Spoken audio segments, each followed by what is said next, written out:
ঋতু কলিতা এইগৰাকী সেইগৰাকী ঋতু কলিতা যাৰ বিৰুদ্ধে তেওঁৰ বিৰুদ্ধে ইতিমধ্যে অসমৰ বিভিন্ন ঠাইত শিল্পী সমাজে তেওঁলোকে এফআইআৰ দিছিল আৰু কালি দিনটোত যিহেতু তেওঁ দিছপুৰ থানাত হাজিৰ হৈছিল আৰু নিশাটো তেওঁ থানাত কটাব লগা হৈছিল আৰু আমাৰ সৈতে সংযোগ হৈছে ঋতু কলিতা আমি পোনপ্ৰথমে ঋতু কলিতাৰ সৈতে কথা পাতিবলৈ চেষ্টা কৰিম শিল্পী সমাজক লৈ ইমান ক্ষোভ কিয় প্ৰথমটো প্ৰশ্ন একচুৱেলি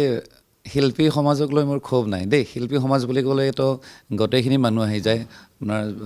জুনিয়ৰ হওক ছিনিয়ৰ হওক নতুন হওক পুৰণি হওক বা স্বনামধন্য যিমানখিনি আছে মই একচুৱেলি চবকে এই টপিকটোত টনা নাছিলোঁ যিখিনিয়ে বেছি প্ৰাইজ ডিমাণ্ড কৰে বিহু মঞ্চৰ কাৰণে মানে যিখিনি একচুৱেলি তেওঁলোক যোগ্য নহয় সিমান টকাৰ মই সেইখিনি মানুহৰ এগেইনষ্টতে একচুৱেলি মই মাত মাতিছিলোঁ কিন্তু মোৰ কথাখিনি বা শব্দখিনিত মই সেইখিনি জেনেৰেলাইজ কৰা যেন লাগিলে তো তেওঁলোকে পুৰণি নপুৰণি যিমানখিনি আছে আৰু বা আচলতে প্ৰকৃত যিবিলাক শিল্পী যিখিনি ছিনিয়ৰ মানুহ যেনেকুৱা জে পি দাস হওক বা সন্ধ্যা মেনন বাইদেউ বা এনেকুৱা যিমান পুৰণি মানুহখিনি তেওঁলোককো টানি আনিছে কিন্তু সেইটো তেওঁলোকে আনিব নালাগিছিলে আৰু ক'ব গ'লে মোৰ সেইখিনি মানুহক বা ছিনিয়ৰ মানুহখিনিক মই তেনেকুৱা কোনো ইণ্টেনশ্যনো নাই তেনেকুৱা কথা কোৱাৰ বা মোৰ সিমানখিনি ধৃষ্টতাও নাই সেইটো কাৰণে মই তেওঁলোকক মানে যিখিনি মানুহে কামখিনি কৰিছে মই তেওঁলোকক বেয়া পাইছোঁ আৰু গৰিহণা দিছোঁ কালি যেহেতু নিশাটো আপুনি দিছপুৰ থানাত কটাব লগা হৈছিল কালি পুলিচে কেনেকুৱা ধৰণৰ প্ৰশ্ন কৰিছে কি কৈছে আপোনাক তেওঁলোকে যি ধৰণে কৰিব লাগে তাকে কৰিছে আৰু নিয়মত মানে কি কাৰণে কৰিলোঁ বা কিয় মই ক'লোঁ মই গোটেইখিনি মোৰ ষ্টেটমেণ্ট লৈছে এনেকুৱা আৰু মই সহযোগ কৰিছোঁ কি ধাৰা লগাইছে আপোনাৰ ওপৰত এইটো বৰ বিশেষ নাজানো ধাৰাকেইটা মোৰ এডভকেটে গম পাব এতিয়া অসমৰ বিভিন্ন ঠাইত আপোনাৰ বিৰুদ্ধে এজাহাৰ দাখিল কৰা হৈছে এতিয়া আপুনি কালিৰ দিনটো যিহেতু দিছপুৰ থানাত হাজিৰ হ'ল আৰু আজি আপোনাক আহিব দিয়া হৈছে আপোনাৰ ফোনটো ইতিমধ্যে থানাত আছে আপুনি কৈছে এতিয়া অসমৰ বিভিন্ন ঠাইত যে এজাহাৰ দিছে সকলো ঠাইত আপুনি যাব লাগিব নি আপোনাক যোগাযোগ কৰিছে নি মই এডভকেটৰ লগত কথা পাতিছোঁ যদি ইমানবোৰ থানাত যদি এজাহাৰ দিয়ে আমি গোটেই কেছবিলাক মানে এটা কেছ কৰিবৰ কাৰণে হাইকোৰ্টত মই এপ্লাই কৰিম তো তেনেকুৱা কিবা এটা ছিষ্টেম আছে বুলি কৈছে মই সঠিককৈ নাজানো কাৰণ লিগেল বস্তুবিলাক ইমান মই নাজানো আৰু শিল্পী সমাজে যিহেতু তেওঁলোকে প্ৰায় 100গৰাকী শিল্পীয়ে এজাহাৰ দাখিল কৰিছে তেওঁলোকে বিভিন্ন ঠাইত আৰু তেওঁলোকে সংবাদ মাধ্যমৰ সন্মুখত কৈছে যে আপুনি তেওঁলোকৰ আগত গৈ ক্ষমা খুজিব লাগিব আপুনি খুজিবনে ক্ষমা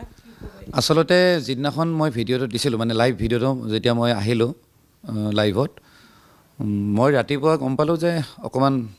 মোৰ দুই এটা ৱৰ্ড ওলাই গ'ল মিষ্টেক বা তেনেকুৱা শব্দ ক'ব নালাগিছিলে মই ৰাতিপুৱাই মই ভিডিঅ'টো ডিলিট কৰি দিছিলোঁ আৰু লগে লগে এটা স্পষ্টীকৰণ দিছিলোঁ যে মই এনেকুৱা শব্দ ক'ব নালাগিছিলে গতিকে সকলোৱে যাতে হাৰ্ট নহয় বা মোৰ তেনেকুৱা কাকো হাৰ্ট কৰাৰ মোৰ কোনো ইণ্টেনশ্যন নাই তেনেকুৱা মই ভিডিঅ'টো অলৰেডি দিছিলোঁ কিন্তু তেওঁলোকে কি কৰিলে আগৰ সেই লাইভ ভিডিঅ'টোৰ অকণমান ক্লিপ বজাই দিলে যিখিনিত মানে মোক মানে ক'ব গ'লে বহুত বেয়াকৈ সজাই দিলে তেওঁলোকে আৰু এটা কথা তেওঁলোকক মই অনুৰোধ কৰোঁ যে মই যিটো স্পষ্টীকৰণ দিছিলোঁ বা মই যিটো ভিডিঅ'ৰ যোগেদি ক্ষমা খুজিছিলোঁ সেই ভিডিঅ'টো তেওঁলোকে শ্বেয়াৰ কৰিব লাগিছিলে বা ভাইৰেল কৰিব লাগিছিলে কিন্তু তেওঁলোকে সেইটো নকৰি অকল এটা কথাতে লাগি আছে যে ক্ষমা খুজিব লাগে কিন্তু অলৰেডি যিহেতু ছ'চিয়েল মিডিয়াইদি মই গালিটো ওলাই গৈছিলে গতিকে ছ'চিয়েল মিডিয়াইদি মই অলৰেডি ক্ষমা খুজিছোঁ আৰু 2-3টা নিউজ চেনেলতো মই কৈছোঁ যে মই চেনেলটোৰ যোগেদি তেওঁলোকক মই ক্ষমা খুজিছোঁ কিন্তু তাৰপিছতো তেওঁলোকে থানাত আহি কৈছে যে ক্ষমা খুজিব লাগে আৰু ফিজিকেলি ক্ষমা খুজিব লাগে এই কথাটো হ'ল যিহেতু বস্তুটো ছ'চিয়েল মিডিয়াত কৈছোঁ ছ'চিয়েল মিডিয়াৰে বস্তু গতিকে ছ'চিয়েল মিডিয়াইদি মই ক্ষমা খুজিছোঁ আৰু যে বাৰে বাৰে ক্ষমা খুজিব লাগে মই ভাবোঁ কোনো জৰুৰী নহয় তেওঁলোকক যদি ক্ষমাটো লাগে মোৰ ফেচবুক প্ৰফাইলত গৈ তাৰ পৰা ভিডিঅ'টো লৈ পেলাই চাৰ্কুলেট কৰিলে হ'ল সেইখিনিয়ে তেওঁলোকে কোনোবাই আপোনাক যোগাযোগ কৰিব চেষ্টা কৰিছিল নেকি ভিডিঅ'টো দিয়াৰ পাছত নাই কোনো যোগাযোগ কৰা নাই তেওঁলোকে ডাইৰেক্ট মোৰ ভাল লাগিলে হয় যে ঠিক আছে তুমিতো ইমান নাজানা বা শিল্পীখিনিক ইমান নাজানা মই এনেকৈ ক'লেও মই বেয়া নাপাওঁ বা মোক যদি তেওঁলোকে যদি কিবা এডভাইচ দিয়ে উপদেশ দিয়ে কিন্তু কথা নাই বতৰ নাই এনেকুৱা ধমকি দিছে কিছুমানে ছ'চিয়েল মিডিয়াত পষ্ট লিখিছে আৰু ডাইৰেক্ট মানে কিবা মানে এটা মানে ভাবুকি টাইপ আৰু তো মই একচেপ্ট কৰিছোঁ আৰু উপায়টো নাই ভুল বুলি মানেনে আপোনাৰ শব্দকেইটা ক'ব গ'লে ভুল মোৰ যিহেতু খঙত ওলাইছে কিন্তু এটা কথা মোৰ ইণ্টেনশ্যন নাছিলে যে তেওঁলোকক মই খং উঠাম বা তেওঁলোকক মই হাৰ্ট কৰিম কিন্তু এইখিনিতে এটা কথা ক'ব খোজোঁ যিটো বিষয়ৰ ওপৰত মই একচুৱেলি মাত মাতিব গৈছিলোঁ যে বিহুৰ কেইদিন কমচে কম বা বিহু ছিজনক লৈ যিকেইটা তেওঁলোকে প্ৰগ্ৰাম কৰে বা মঞ্চ তেওঁলোকে উপস্থাপন কৰে সেইখিনি ৰেট একদম কম হ'ব লাগে কাৰণ প্ৰকৃত শিল্পী হ'লে তেওঁলোকৰ সমাজৰ প্ৰতিও দায়বদ্ধতা থাকে বা ৰাইজৰ প্ৰতি তেওঁলোকৰ সহানুভূতি থাকে কিন্তু এতিয়া এনেকুৱা হৈছে শিল্পীসকলে অকল বিহুৰ সময়ত মানে ৰেটক লৈ মানে ডাঙৰ ডাঙৰ তালিকা প্ৰস্তুত কৰিছে আৰু ইতিমধ্যে গোটেই নিউজ চেনেলবিলাকত বজাই আছে চ' সেইটোৰ কাৰণে অকণমান মানে ভালো নালাগে আৰু এই আপুনি যিহেতু ক'লে ৰেটক লৈ মাননিক লৈ এই কথাত আপুনি এতিয়াও অটল নে এতিয়াও ক'বনে মাননিক লৈ মাননিটো কমকৈ যে ল'ব লাগে কণ্ঠশিল্পীসকলে একদম এতিয়া নহয় মই সদায় কৈ যাম যে তেওঁলোকৰ অকণমান সহানুভূতি থকাটো দৰকাৰ কাৰণ চাওক আজি যিকেইজন শিল্পীয়ে অত্যাধিক টকাৰ মানে তেওঁলোকে ডিমাণ্ড কৰে বা তেওঁলোকে কৈছে ইমান দিব লাগে বুলি সেইসকল শিল্পীৰ কাৰণে কিছুমান লোকশিল্পীয়ে স্থান পোৱা নাই কাৰণ আজি বিহু এখনৰ বাজেট যদি 10 লাখ টকা থাকে যদি এজন শিল্পীক যদি 10 লাখ দিব লাগে তেতিয়াহ'লে লোকশিল্পীখিনিক কি দিব সেইকাৰণে কি হৈছে আজিৰ বিহু মঞ্চত মানে লোকশিল্পীখিনিয়ে সিমান স্থান পোৱা নাই যাৰ ফলত ক'ব গ'লে অৰিজিনেল আমাৰ আছামীজ যিখিনি কালচাৰ বা যিখিনি সংস্কৃতি সেই যোৰহাটৰ এটা অনুষ্ঠানত আপোনাক দেখিবলৈ পোৱা গৈছিল ভৃগু কাশ্যপৰ সৈতে একেলগে আছিল আপোনালোকে কিন্তু তাৰ পাছতো এনেধৰণৰ এটা শিল্পীক লৈ যি মন্তব্য আপুনি কিয় কৰিব লগা হ'ল বুলি ভাবে নহয় মই একচুৱেলি ভৃগু কাশ্যপক লৈ মন্তব্য কৰা নাই মই সকলোক লৈ কৰিছোঁ যিখিনিয়ে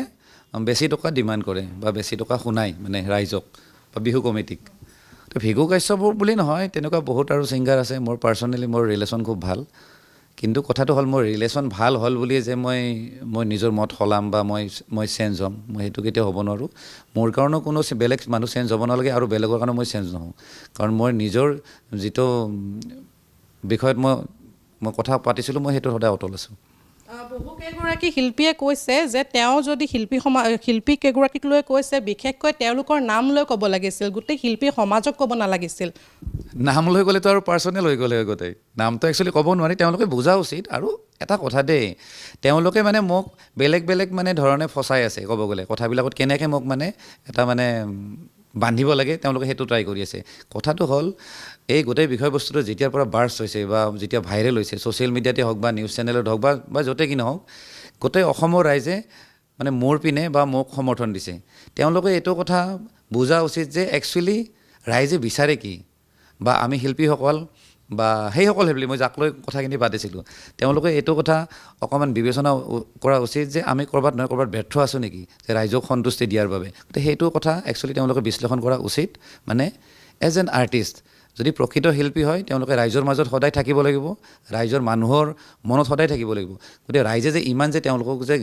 ক'ব গ'লে গালি দিছে বা ৰাইজেও যে ক্ষোভ বুজাৰিছে মোৰ লগতে মোক সমৰ্থন দি সেইটো কথা বহুতে ছাপোৰ্ট কৰিছে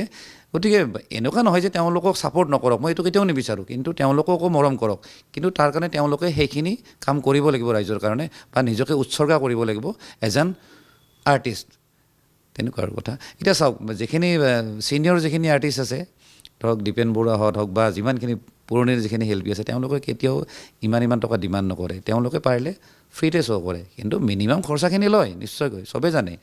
কিন্তু এতিয়া এনেকুৱা হৈছে মিউজিচিয়ান হওক বা গোটেইখিনি চাউণ্ডৰ কাৰণে ইমান টকা নালাগে কিন্তু বহুত বেছি টকা ডিমাণ্ড কৰে তেওঁলোকে যিটো একচুৱেলি উচিত নহয় কমচে কম বিহুৰ কাৰণে কাৰণ বিহুটো ক'ব গ'লে আমাৰ একদম নিজৰ বস্তু ক'ব গ'লে আমাৰ এটা আৱেগ এতিয়া বিহুটোক লৈ মই কৈছিলোঁ যে এইটো এটা বেপাৰ বুলি ভাবিব নালাগে আৰু বেপাৰ শব্দটো এটা কাৰণতে কৈছিলোঁ য'ত পইচাৰ লেনদেন হয় সেইটোক বেপাৰ বুলিয়ে কয় গতিকে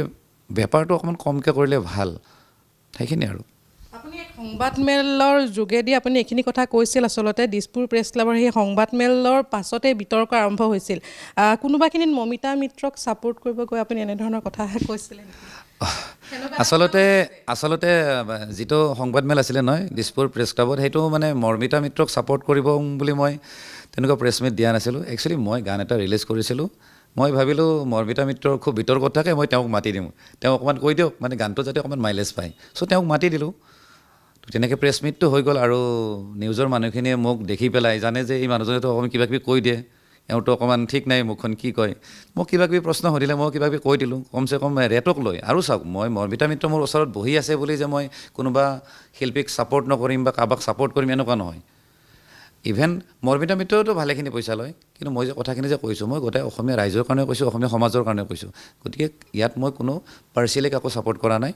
আৰু মই তেনেকুৱা মই কেতিয়াও নকৰোঁ কথাটো হ'ল মৰ্মিতা মিত্ৰ সেইখিনি সময়ত বহি আছিল কিন্তু বেছিভাগ মানুহে ভাবি ল'লে যে মই মৰ্মিতা মিত্ৰক ছাপোৰ্ট কৰিছোঁ আৰু বাকী অসমীয়া যিখিনি লোকেল শিল্পী তেওঁলোকক মই বা ছাপোৰ্ট কৰা নাই বা সমৰ্থন কৰা নাই বুলি ভাবিছোঁ জুবিন গাৰ্গৰ সৈতে কিবা যোগাযোগ হৈছেনে তেওঁ কিবা কৈছে নি এই ক্ষেত্ৰত নাই এই ক্ষেত্ৰত তেওঁৰ মতামত মই পোৱা নাই কিন্তু মানে যিখন লিষ্ট যিখন আহিছে যিখিনি মানুহে চাইন কৰিছে বা যিখিনি আৰ্টিষ্টে চাইন কৰিছে তাতে জুবিন গাৰ্গৰ চাইন নাই তো এই ক্ষেত্ৰত ভাবোঁ জুবিন দাই চাগে ৰাইজৰ যিটো মানে মতামত বা ৰাইজে যিখিনি বিচাৰে তেওঁ চাগে নিশ্চয় বুজি পাইছে আৰু অলৰেডি ৰিজাল্টটোতো গোটেই ছ'চিয়েল মিডিয়াত হওক বা নিউজত মানে ওলাই গৈছে যে ৰাইজে একচুৱেলি মই কোৱা কথাখিনি সমৰ্থন কৰিছে আৰু মই ভাবোঁ জুবিন দাই সেই কথাখিনি বুজি পাই পেলাই তেওঁ তাত চাইন কৰা নাই ক'ব গ'লে জুবিন দাই চাইন কৰা মানে ছাপোৰ্ট কৰা যেন লাগিছে কথাখিনি চাইন যিহেতু নাই ৰাইট আৰু দিছপুৰ থানাত যিহেতু বিশেষ কিছু চৰ্তত আপোনাক আজি আহিবলৈ দিয়া হ'ল বুলি আমি গম পাইছোঁ চৰ্তসমূহ কি মানে কেনেধৰণৰ কথা আপুনি লিখিব লগা হৈছে ক'ব লগা হৈছে তেওঁলোকে কৈছে যে মই যিখিনি মতামত ৰাখিছোঁ বা মই যি ধৰণৰ কথা পাতোঁ মোৰ তাত কোনো বাধ্যবাধকতা নাই ক'ব গ'লে কিন্তু কথাটো হ'ল মানে ৱৰ্ডছবিলাক অকণমান মাৰ্জিত হ'ব লাগে বা যিমান পাৰোঁ মানে শ্লেং ৱৰ্ডবিলাক যাতে ইউজ নকৰোঁ সেইটো হ'ব লাগে আৰু মই তেতিয়া কৈছোঁ যে এইটো একচুৱেলি শ্লিপ অফ টাং আছিলে অকণমান মই খং উঠি আছিলে মই তেনেকৈ ওলাই গৈছিলে আৰু এইখিনিতে এটা কথা কওঁ দেই মানে ৱৰ্ডছ দুটাক লৈ যেতিয়া মই কথা ক'লোঁ মানে বহুত শিল্পীয়ে কৈছিলোঁ সেইটো মই একচেপ্ট কৰোঁ সেইটো মানুহ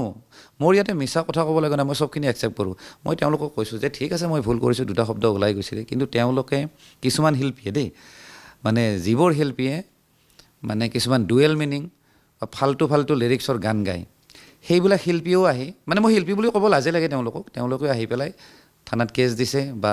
সংবাদ মাধ্যমৰ আগত তেওঁলোকে মন্তব্য ৰাখিছে এতিয়া ধৰি লওক পদ্মনাভ বৰদলৈ আছে কিবা গান এটা উলিয়াইছে শেহতীয়াকৈ গানটোৰ নাম কিবা কৰো লাগে এতিয়া ঘটনাটো হ'ল তেওঁ বেলেগ এটা চেনেলত কৈছে যে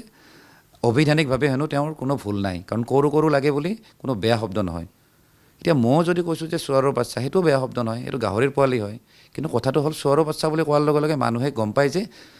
এইটো তেওঁ গালি দিছে সেইটো মই একচেপ্ট কৰিছোঁ যে এইটো গালি হয় কিন্তু তেওঁ যিটো শব্দ কৈছে সেইটোও যদি শুনে নহয় মানুহে বেয়াটো এটা ফিলিংছ আহে গতিকে কথাটো হ'ল অভিধানিক বস্তুটো বেলেগ কিন্তু মানুহে বুজে কি আপুনি গান এটা উলিয়াইছে কৰো লাগে নিশ্চয় এইটো ৰাইজে বেয়া বুলিও গম পাব বা বেয়া বুলিও বুজিব গতিকে তেওঁলোকৰো এখন মানে সংবিধান বা এটা কমিটি থকা দৰকাৰ যাতে কমচে কম ছিনিয়ৰখিনিক লৈ এখন মানে কমিটি বনোৱা দৰকাৰ যাতে যিকোনো ছিংগাৰে গান এটা ৰিলিজ কৰাৰ আগত যাতে লিৰিক্সখিনি যাতে তেওঁলোকে চেক কৰে যাতে সমাজত এটা বেয়া প্ৰভাৱ যাতে নপৰে মই সেইটো বিচাৰোঁ গতিকে তেনেকুৱা ধৰণৰ কথা আৰু আপোনাক